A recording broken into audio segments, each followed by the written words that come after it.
हरिओम, जय जय सिया राम, हर हर महादेव। आइए भगवान सदाशिव के चरण अरविंदों में कोटि कोटि से नमन करते हुए भगवान शिव की कथा को प्रारंभ करते हैं।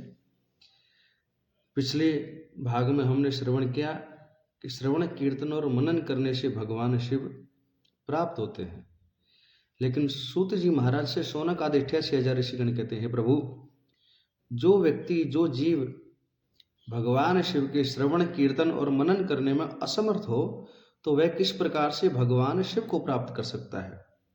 तो श्री सूत जी महाराज कहते हैं, सूतवाच श्रवणादित्रिके शक्तो लिंगम बेरम च शांकरम संस्थाप्य नित्यम अभ्यर्चय तरेत संसार सागरम अपि द्रव्यम हे देव्या यथावलम पंचवंचनम अर्पये लिंग बेरार्थम अभ्यर्चयेतपि संततम मंडपम गोपुरम तीर्थम मठम क्षेत्रम तथोत्सवम वस्त्रम गंधम च माल्यम च धूपम दीपम च भक्ति तथा विधि धान्यम च नैवेद्यम प्रकूपव्यम जनेर्युतम छत्रम व्यंजनम चामरम चापि सांगकम राजोपचार वत्सर्वधार्ये लिंग बेरयो प्रदक्षिणाम नमस्कारम यथाशक्ति जपम तथा आवाहना दिशर्गातम नित्यम कुर्यात् सुभक्तितः यथम अभ्यर्चयन् देवम लिंग बेरे च शांकरे। श्री सूत जी महाराज कहते हैं, जो श्रवण आदि तीनों कार्यों में अशक्त हो, श्रवण कीर्तन और मनन, जो इन तीनों कार्यों में अशक्त हो, भगवान शिव जी के लिंग बेर की ही पूजा करे, जो कि शंकर की मूर्ति बनाकर स्थापना कर पूजन करे, वह भी संसार से पार हो जाता है। अर्थात लिंग बेर, लिंग अर्थात भगवान शिव का शिवलिंग स्वरूप जो पिंडी स्वरूप से होता है और माता पार्वती के भक्त स्वरूप हस्त कमल स्वरूप योनि पर विराजमान रहते हैं, वो है भगवान शिव का शिवलिंग ज्योतिर्लिंग। बेर अर्थात भगवान शिव की मूर्ति, जो वर्णन हम पुराणों में श्रवण करते हैं कि भगवान शिव का स्वरूप किस प्रकार से है, भगवान शिव के स्वरूप में क्या क्या दिखता है, भगवान शिव किस प्रकार से दिखाई देते हैं, किस प्रकार से उनके अंग हैं, प्रत्यंग हैं, किस प्रकार से उनकी शोभा है, ये सब बेर स्वरूप में हमें दिखने को प्राप्त होती है। तो भगवान शिव लिंग और बेर दोनों स्वरूपों से पूजे जाते हैं। वंचना रहित शिव जी के ऊपर शक्ति अनुसार द्रव्य चढ़ावे, अर्थात वंचना रहित अर्थात कंजूसाई नहीं करे। अगर आपके पास है तो आप भगवान शिव को बगैर कंजूसी अपनाए, जो कुछ आपके पास है चढ़ाने के निमित्त आप भगवान शिव को वंचना रहित शिव जी के ऊपर शक्ति अनुसार द्रव्य चढ़ावे। ये सब जितने भी जीव, जितने भी फल फूल, पेड़ पौधे, अन्न धान्य, ये सब कुछ जो हमारे पास भगवान की कृपा से प्राप्त होता है, ये सब भगवान की सेवा में ही हमें लेना है। शक्ति के अनुसार वे सब वस्तु बेर लिंग के ऊपर चढ़ाकर निरंतर पूजा करे। बेर और लिंग अर्थात दोनों स्वरूपों से भगवान शिव को वे अर्पित करे। भगवान शिव को मंडप निर्माण, गोपुर तीर्थ मठ क्षेत्र में गमन, उत्सव, वस्त्र गंध माला धूप दीप से भक्ति पूर्वक प्रसन्न करे। अर्थात भगवान शिव को मंडप अर्थात भगवान शिव का मंदिर बनवावे, निर्माण करवाए। गोपुरम तीर्थ, गोपुरम अर्थात मंदिर के ऊपर शिखर, सुंदर क्षेत्र में जाकर उत्सव करते हुए भगवान शिव को वस्त्र चढ़ाकर, गंध अर्थात सुगंधिम इत्र चढ़ाकर, माला धूप, गौ माता के सुंदर दूध दही घी आदि से भगवान शिव की पूजा करके भगवान शिव को प्रसन्न करे। मालपुए सहित शिव जी को अनेक प्रकार के अन्न चढ़ावे। मालपुए अर्थात भगवान शिव को मालपुए अत्यधिक प्रसन्न है। माता पार्वती मेरी मैया जगदम्बा हमेशा भगवान शिव को मालपुए का भोग लगाती है। मालपुए सहित शिव जी को अनेक प्रकार के अन्न चढ़ावे। छत्र व्यंजन चंवर आदि से सांग पूजा करे। सब उपचार बेरलिंग के राजा के समान करे। अर्थात जिस प्रकार राजा के सामने हम जाते हैं तो राजा को सब कुछ अर्पित करते हैं, राजा को प्रणाम करते हैं, राजा को भेंट चढ़ाते हैं, राजा को पान भी प्रदान करते हैं, राजा को भोग लगाते हैं, राजा को माला पहनाते हैं। राजा के जब सिंहासन पर बैठता है तो राजा के ऊपर छत्र होता है। उसी प्रकार भगवान शिव के शिवलिंग पर या मूर्ति पर बेर स्वरूप पर छत्र हो, राजा के समान प्रदक्षिणा करे, नमस्कार यथाशक्ति जप करे, भगवान शिव के मंत्र का जप करे, या तो पंचाक्षर मंत्र हो या फिर आप भगवान शिव का जो भी नाम आपको प्रिय हो उस नाम का जप करे। आवाहन आदि विसर्जन तक नित्य भक्ति पूर्वक कर इस प्रकार लिंग बेर में देवदेव शंकर का पूजन करे। भगवान शिव का लिंग और बेर दोनों में पूजन होता है, क्योंकि भगवान शिव सकल और निष्कल, सगुण और निर्गुण दोनों स्वरूपों से है। श्री सूत जी महाराज कहते हैं, सिद्धि मेति शिव प्रत्याहित्वापि श्रवणाधिकम लिंग बेरार्चना मात्रान मुक्ता पूर्वे महाजना। श्रवण आदि छोड़कर जो भक्ति पूर्वक इस प्रकार शिव जी का पूजन करता है वह सिद्ध हो जाता है। लिंग बेर की अर्चना से ही पहले महाजन मुक्त हो गए हैं। केवल भगवान शिव के शिवलिंग की और बेर की पूजा करने से भी अनेक महापुरुष पिछले समय में, पिछले कालों में भगवान शिव का लोक प्राप्त कर चुके हैं। मुनिये ऊंचू अर्थात सोनक आदि 88,000 ऋषिगण कहते हैं, वेर मात्रे तु सर्वत्र है पूज्यते देवता गणा लिंग बेरे च न सर्वत्र कथतम संपूज्यते शिव। मुनि कहते हैं, वीर मात्र में तो सर्वत्र देवता गण पूजित होते हैं, अर्थात मूर्ति स्वरूप में सभी देवता पूजित होते हैं, लेकिन भगवान शिव लिंग बेर में सर्वत्र कैसे पूजित होते हैं। सूत जी महाराज से जब इस प्रकार कहा तो सूत जी महाराज बोले, सूतवाच अहो मुनीश्वरा पुण्यम प्रश्न में तन महाद्भुतम अत्र वक्ता महादेवो न्यान्यो अस्ति पुरुषः क्वचित शिवेनोक्तम प्रवक्ष्यामि क्रमदाद गुरु मुखाश्रुतम शिवैको ब्रह्म रूपत्वा निष्कलः परिकीर्तितः। श्री सूत जी महाराज कहते हैं, अहो मुनीश्वरों, यह तुम्हारा प्रश्न महापवित्र है और अद्भुत है। इसके वक्ता महादेव ही है, दूसरा कोई नहीं है। मैं शिवजी का कथन कहता हूं जो क्रम से गुरु मुख से मैंने सुना है, अर्थात जो मेरे गुरुदेव ने जो मुझे श्रवण कराया वह है मैं तुमसे कहता हूं। इसका मूल स्वरूप तो, मूल ज्ञान तो केवल भगवान शिव ही वर्णन कर सकते हैं कि उनका स्वरूप लिंग में और बेर में किस प्रकार से पूजित होता है। शिव जी का एक ब्रह्म रूप होने से निष्कल कहलाते हैं। श्री सूत जी महाराज कहते हैं, रूपित्वा च सकलस्त्वद् तस्मात् सकल निष्कलः निष्कलत्वा निराकारम लिंगस्तस्य समागतम शकलत्वा तथा वीरम साकारम तस्य संगतम सकलाकल रूपत्वात् ब्रह्मा शब्दाभिधः परः अपि लिंगे च बेरे च नित्यं भ्यर्चत तेजनहि अब्रह्मात्व तद्नेषां निष्कलं त्वं हित क्वचित् तस्माते निष्कले लिंगे नाराध्यते सुरेश्वरः अब्रह्मात्वा च जीवात्वा तत्थान्ये द्वे देवतागणः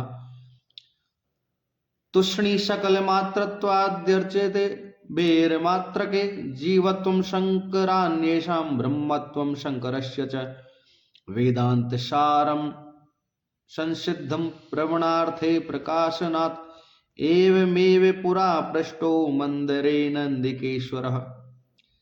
सूत जी महाराज कहते हैं, भगवान शिव रूपी होने से वे सगुण हो जाते हैं, अर्थात कण कण में विराजमान है इसलिए निर्गुण कहलाते हैं, और रूप धारण करने से वह सगुण कहलाते हैं। इस कारण वह सगुण निर्गुण कहलाते हैं। निष्कल होने से वे निराकार है, लिंग में उनकी प्राप्ति है। लिंग अर्थात भगवान शिव का प्रतीक, ये कोई पुरुष बोधक चिन्ह नहीं है, और जो पुरुष बोधक चिन्ह शिवलिंग को समझता है उससे बड़ा पापी श्री शिव महापुराण में कोई नहीं बताया गया। अनेक शास्त्रों में केवल शिवलिंग को भगवान शिव का प्रत्येक स्वरूप से उनकी पूजा होती है, भगवान शिव का पूर्ण स्वरूप उनमें माना जाता है। भगवान शिव का शिवलिंग और नीचे की जो जलहरी है वो माता पार्वती का भग स्वरूप मानी जाती है, और दोनों के मिलन से ही संसार की सृष्टि होती है। और सगुण होने से साकार बेर रूप है, सगुण होने से भगवान शिव बेर रूप अर्थात मूर्ति स्वरूप है। यह सगुण निर्गुण रूप होने से शब्द ब्रह्म नाम से सबसे परे है। शब्द ब्रह्म, ये बहुत गूढ़ बातें हैं जो केवल सतगुरु महादेव की कृपा से ही हमें समझने को प्राप्त हो पाती हैं, अन्यथा हमारे बुद्धि यहां तक पहुंच नहीं पाती है। लिंग और बेर में प्राणी इनकी सदा पूजा करते हैं और शिव जी को छोड़कर और देवता ब्रह्मा नहीं, इससे वे निष्कल नहीं हो सकते। ब्रह्मत्व केवल भगवान शिव और भगवान नारायण में है, क्योंकि ये दोनों एक ही हैं, दोनों में अंतर नहीं है। दोनों स्वरूप अलग धारण करते हैं, लेकिन शिव जी राम जी के उपासक, विष्णु जी के उपासक और विष्णु जी शिव जी के उपासक है, दोनों एक ही हैं। श्री सूत जी महाराज कहते हैं, ब्रह्मा जी आदि देवताओं में सब में सकलत्व है, उनमें निष्कलत्व नहीं है, अर्थात वो निराकार नहीं हो सकते। केवल भगवान शिव और भगवान नारायण ही निष्कल और सकल स्वरूप, दोनों स्वरूपों से, इस कारण वे दूसरे देवता निर्गुण लिंग में आराधन नहीं किए जाते, कारण कि वे मूल ब्रह्म नहीं जीव हैं। अर्थात सब देवताओं की पूजा भगवान नारायण और भगवान शिव जी को छोड़ करके सबकी मूर्ति पूजा होती है, क्योंकि वो केवल शिव महापुराण के अनुसार वो ब्रह्म नहीं जीव है। इस कारण और देवता मौन रूप कला मात्र होने से बेर में अर्चन करते हैं। मौन रूप कला मात्र अर्थात भगवान शिव की लीलाओं में देवता केवल कला के समान है। जिस प्रकार एक कठपुतली को नचाने वाला कलाकार कठपुतली को नचाता है, कठपुतली मौन रहती है लेकिन अपने स्वामी के इशारों पर नाचती है, उसी प्रकार सब देवता सब जीव केवल कला मात्र मौन रूप होने से बेर में अर्चन करते हैं। शंकर के सिवाय औरों में जीवत्व है, केवल भगवान शंकर में ब्रह्मत्व है। ब्रह्मत्व होने के कारण ही भगवान शिव सकल और निष्कल है। ओमकार के निमित्त ब्रह्म रूप से शंकरत्व प्रकाश करने से उपनिषद सिद्ध है। उपनिषदों में भगवान शिव के निर्गुण ब्रह्म रूप का वर्णन किया जाता है, इसलिए उपनिषद जो धारण करते हैं, उपनिषद को जो पढ़ते हैं, वो तत्व ज्ञानी कहलाते हैं। यही वार्ता मंदर पर्वत पर नंदिकेश्वर को ब्रह्मपुत्र बुद्धिमान सनत कुमार जी मुनि ने पूछी थी। अर्थात सनत कुमार जी महाराज ने नंदीश्वर महाराज से मंदराचल पर्वत पर पूछा कि ओमकार प्रणव स्वरूप क्या है, आप यह बताइए। श्री सूत जी महाराज कहते हैं, सनत कुमार मुनीना ब्रह्मा पुत्रेण धीमता। सनत कुमार वाच शिवान्य देवी वश्यानम सर्वेशामपि सर्वतः भेर मात्रम च पूजार्थम श्रुतम दृष्टम च भूरिशः। शिव मात्र से पूजायाम लिंगम बेरम च दृश्यते अतस्तत् ब्रूहि कल्याण तत्वं मे साधु बोधनम। नंदिकेश्वर उवाच अनुत्तरमिं प्रश्नं हस्यं ब्रह्म लक्षणं कथयामि शिवेनोक्तं भक्ति युक्तस्ते अनग। शिवस्य ब्रह्म रूपत्वात् निष्कलत्वात् च निष्कलं लिंगतस्वैव पूजायां सर्वे वैदेषु सम्मतम्। तस्यैव सकलत्वाच तथा सकल निष्कलम सकलम च तथा वेरम पूजायां लोक सम्मतम। शिवान्येते शिवान्येषा च जीवात्वा सकलत्वा च सर्वतः वेर मात्रम च पूजायां सम्मतम वेद निर्णये। स्वाविर्भावे च देवानां सकलम रूपमेव हि शिवस्य लिंगम बेरम च दर्शनम निदृश्यते खलु। सनत कुमार वाच उक्त वया महाभाग लिंग बेर प्रचारणम शिवस्य चैतन्येषां विभज्य परमार्थतम तस्मात् देव परम लिंगम बेरादि संभवम। सनत कुमार जी बोले, शिवजी से अन्य देवता अपने सब भक्तों के सब प्रकार से अधीन हो जाते हैं। केवल बेर मात्र में पूजा अनेक प्रकार सुनी और देखा है, परंतु शिवजी की पूजा में लिंग देखा गया है। अर्थात और देवताओं की पूजा बेर में करने से अर्थात मूर्ति में पूजा करने से सब देवता भक्तों के अधीन हो जाते हैं। लेकिन भगवान शिव दोनों प्रकार से पूजे जाते हैं। भगवान शिव बेर और लिंग दोनों में पूजा किए हुए हमने देखे हैं। इस कारण आप सुगमता से मुझे कल्याण तत्व श्रवण कराइए। नंदिकेश्वर बोले, आपका यह प्रश्न ब्रह्म स्वरूप विषयक है और कहने में अशक्य है, परंतु आप पाप रहित और भक्ति युक्त हो, इस कारण जैसा शिव जी से सुनाया वह मैं कहता हूं। नंदीश्वर महाराज कहते हैं कि आप पाप रहित और भक्ति युक्त हो, अर्थात भगवान शिव की कथा, भगवान नारायण की कथा वही जीव सुनने का अधिकारी है जो पापों से मुक्त हो और भगवान की भक्ति उसके हृदय में विराजमान हो। जब तक भगवान की भक्ति हृदय में विराजमान नहीं होगी तब तक हमें भगवान की कथा पर विश्वास नहीं होगा। अगर हमें भगवान की कथा पर विश्वास करना है तो भगवान की सेवा प्रथम है। सेवा से ही हम भगवान के ऊपर विश्वास कर पाते हैं। कथा को सुनने से हम भगवान की लीला को समझ पाते हैं, भगवान की लीला को हृदय में धारण कर पाते हैं। श्री सूत जी महाराज सोनक आदि 88,000 ऋषिगणों से कहते हैं और नंदीश्वर महाराज सनत कुमार जी महाराज से कहते हैं, शिव जी से मैंने जो सुना है वह मैं कहता हूं। शिव ब्रह्मरूप और कला रहित होने से निर्गुण कहलाते हैं। पूजा करने से सब वेद सम्मत लिंग पूजा है और वही निर्गुण है। कला युक्त होने से सकल सगुण कहता है। सगुण पूजा में लोक सम्मत बेर में पूजन करना और शिव से अन्य देवता जीव रूप होने से सब प्रकार कला युक्त ही हैं।